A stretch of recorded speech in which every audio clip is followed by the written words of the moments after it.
Good morning to all of you. Welcome to Legal Matters by Sai Babu Sankara. ఈ వీడియోలో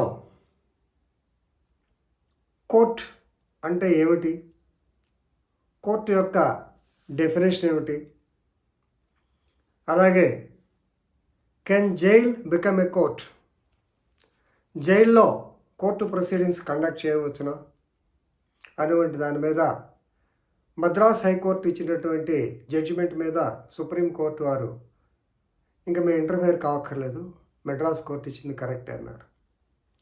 Madras court ఏమి ఇచ్చింది,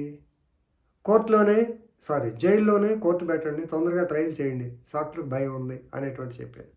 కేసులో పేరు సుదర్శన్, స్పెల్లింగ్ కొంచెం పెక్యులర్గా ఇచ్చాడు, SUTHERSON, Sudarshan versus state. So that is Deputy Superintendent of Police and another. SLP number 422/2024.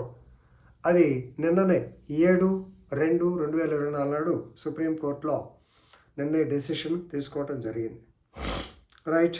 So 2 judges bench, justice Sanjiv Khanna and Dipankar Datta. Supreme court వారు October 11, 2023 నాడు మెడ్రాస్ హైకోర్టు అంటే మదురై బెంచ్ వారు ఇచ్చినటువంటి ఆర్డర్ మీద మేము ఇంటర్ఫియర్ కావట్లేదు అన్నారు. వారేం ఆర్డర్ ఇచ్చారు అనేటువంటి దానికన్నా ముందు మనం ఒకసారి కేసు పూర్వపరాల్లోకి వెళ్తే మంచిది. ఈ కేసు చాలా బాధాకరమైన కేసు. ఎందుకంటే one brother advocate was brutally murdered in Thoothukudi court premises itself. 2019లో జరిగింది. ఈయన శివకుమార్ అనేటువంటి అడ్వకేట్ని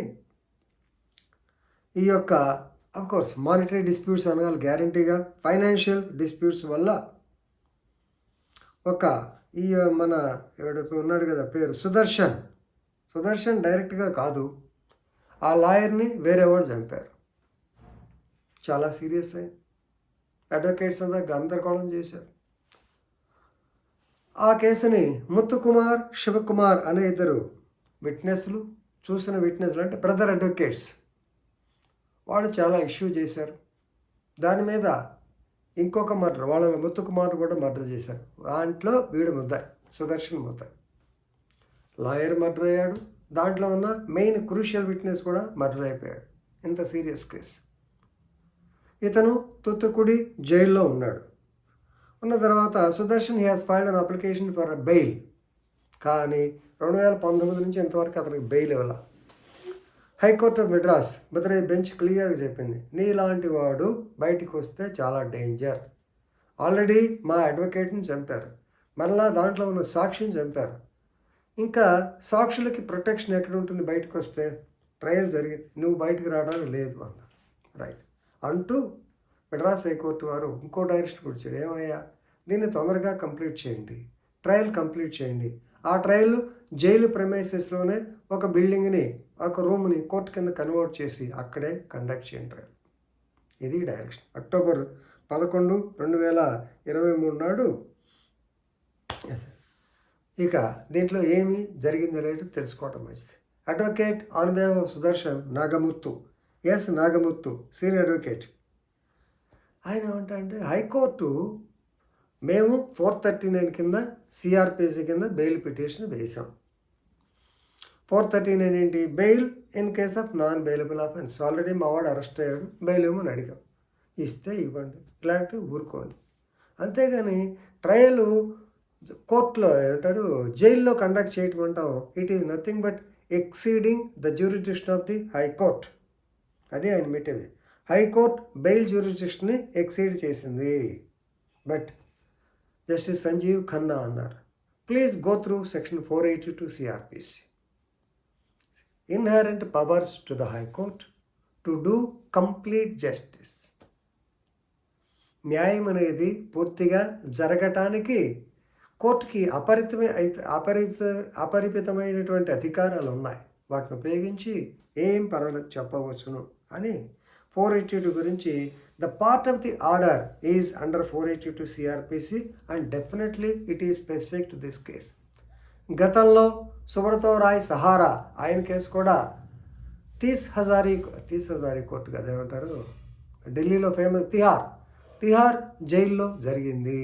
కాబట్టి it is not the first of it's kind అని సుప్రీంకోర్టు వారు అంటాం. కానీ నాగముత్తు గారు మాత్రం once again I'm concern with the legal system. మీరు బెయిల్ ఇవ్వమంటే ఇవ్వండి, కానీ ఇదేంటి ఇవ్వనంటే ఇవ్వనండి. కానీ ఇదంతా విట్నెస్ల కోసము లేదా పోలీస్కి అడ్వాంటేజ్ తప్పితే మాకు నష్టము అని చెప్పి నాగముత్తు గారు అంటాడు. సో అల్టిమేట్లీ కాబట్టి ఇక్కడ సుప్రీంకోర్టు మళ్ళా క్లియర్గా రేషనాలిటీ అంటే మెడ్రాస్ హైకోర్టు ఎందుకు చెప్పిందంటే there was a murder of one brother advocate ఒక Muthukumar, he was murdered. The witness other brother was also murdered. So కాబట్టి lot of complaints are there from the advocates and they wanted to protection of the witnesses. So కాబట్టి definitely it is a case of great concern. కోర్టులో ఖచ్చితంగా జైల్లో కూడా in view of the peculiar facts definitely the case can be conducted, the trial can be conducted in the jail premises. ఏం తప్పు లేదు.